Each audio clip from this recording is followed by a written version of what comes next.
मेरा मेरा क्वेश्चन नाम मेरे सुमन दो है। सवाल हैं आपसे सर। ये मेरा आपसे पूछना सवाल चाहता ये हूँ है कि चलो मेरा सवाल ये है कि बहुत कुछ है पूछने को, बहुत कुछ है बताने को, तो पूछें। मैं ये पूछना चाहता हूँ कि इस तमाम सूरत हाल में हमारे मीडिया का क्या रोल होना चाहिए? क्या सिर्फ मीडिया का यही रोल होना चाहिए कि वो इंडिया के चंद गिने चुने लोगों के ट्वीट्स दिखाएं कि ये देखें जी, ये पाकिस्तान के हक में ट्वीट्स आ रहे हैं, यहाँ के ऊपर उनका सारा का सारा मीडिया पाकिस्तान के ख़िलाफ़ जहर उगल रहा है, हर प्लेटफॉर्म पर वो पाकिस्तान को नीचा दिखाने की कोशिश कर रहे हैं। अभिनंदन की रिहाई का मामला हो या LOC पर गोलाबारी का मामला हो, वो वहाँ पर भी यही कह रहे हैं कि पाकिस्तान की तरफ से पहल हुई है, जबकि हमारा मीडिया उसकी कोई खबर ही नहीं दे रहा कि हमारे कितने जवान शहीद हो चुके हैं, कितने सिविलियन मारे गए हैं। शुक्रिया।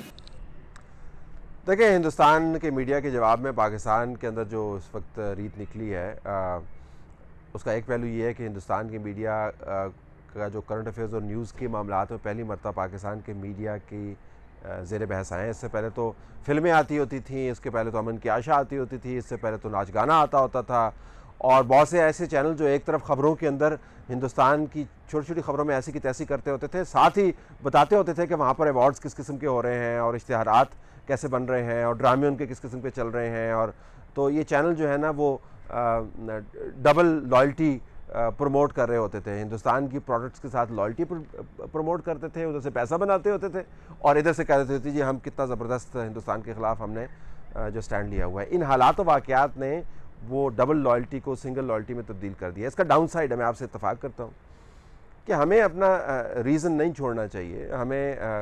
हम ओवर मिल्क कर रहे हैं इसको, और वही रिवायत पैदा कर रहे हैं जो हिंदुस्तान की मीडिया ने अपने लिए पैदा की, और जिसके नतीजे में हिंदुस्तान का मीडिया जो है वो उस तरीके से ज़लील व ख्वार हो रहा है दुनिया भर के अंदर, जिस तरीके से उसको होना चाहिए, क्योंकि उसकी फैक्चुअल बेस गलत है। तो अगर हमने ये रिवायत हिंदुस्तान की मीडिया के जवाब में पैदा कर दी है, तो आने वाले दिनों में कोई एक आध वाक़या होगा जिस पर हमारे साथ भी ऐसा ही होगा। तो थोड़ा सा तदब्बर का इज़हार करना चाहिए, लेकिन होगा नहीं, क्योंकि आजकल तशहीर का और अपने आप को प्रमोट करने का बेहतरीन तरीका ये है कि आप वो काम करें जो हमारे यहाँ पर हो रहा है। तो हो रहा है और लोग देख रहे हैं और चल रहा है। हेलो भाई, मैं आपका ज़्यादा टाइम नहीं लूँगा। मुझे सिर्फ सवाल ये करना था कि जब से इमरान खान ने कैंपेन शुरू की थी अपने इलेक्शन की, ये 2018 का जब इलेक्शन होना था उससे पहले, आपको नहीं लगता कि उन्होंने हमारी यंग जनरेशन को बहुत ज़्यादा डिवाइड कर दिया?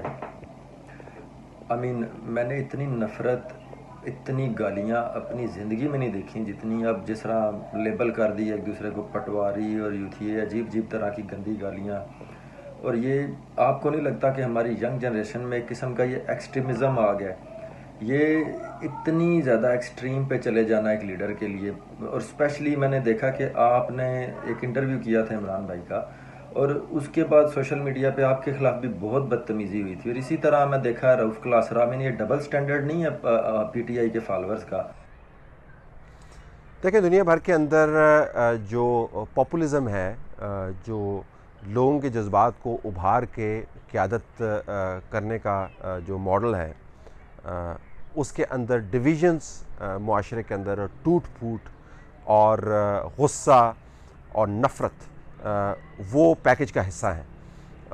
यही चीज़ ट्रंप पर लागू होती है कि वो गुस्से, नफ़रत, डिविजन्स को बढ़ाकर उसने अपना इलेक्शन जीता। यही चीज़ मोदी पर लागू होती है कि उसने नफ़रत, गुस्से और हेट्रेड को और हेटफुल एटीट्यूड्स को बढ़ाकर उसने अपना झंडा बुलंद किया। यूरोप के अंदर अगर आप देखें तो आपको ऐसे ही लीडरशिप के मॉडल्स नज़र आएंगे। वो फ्रांस के अंदर भी नज़र आएंगे, जो ओपोनेंट्स हैं मेन स्ट्रीम पॉलिटिकल पार्टीज़ के। वो हंगरी के अंदर आपको नज़र आएंगे, जर्मनी के अंदर आपको राइट विंग नज़र आएगा। तो ये मॉडल है। तो आपने जो मॉडल चूज़ किया है, ये नहीं हो सकता कि एक मॉडल चूज़ करें और कहें जी कि उसके जो नताइज हैं वो हम नहीं भुगत पाएंगे। मैं आपसे इत्तफ़ाक़ करता हूँ, ये जो डिक्लाइन ऑफ रीज़न है, जो तनज़्ज़ुली है दानिश की, अक़ल की और रीज़निंग की और जज्बात को उभारने का जो तरीक़ाकार है, उसने जो डिविजन्स क्रिएट की हैं वो बहुत गहरी हैं। और ये आने वाले सालों में आपको पता चल जाएगा कि वो इन डिविजन्स की मौजूदगी में आप कौमी यकजहती और जो हमें शौक़ होता है हर बहरान के बाद ये बात करने का कि आपको यकजान होना है, वो मुमकिन नहीं है। हो नहीं सकता कि आपकी पॉलिटिक्स जो है वो हेट के ऊपर, वो एंगर के ऊपर, वो डिविजन्स के ऊपर, वो लान तान के ऊपर, वो गालम गलोच के ऊपर मबनी हो, और जो उसका नतीजा निकले वो नतीजा ये निकले कि जी अच्छे लोग सामने आएँ, लोग आपस में जो है वो मिल बैठकर बात करें और कौमी मौज़ूआत के ऊपर वो यकजुबान हो. That's not possible. It doesn't work like that.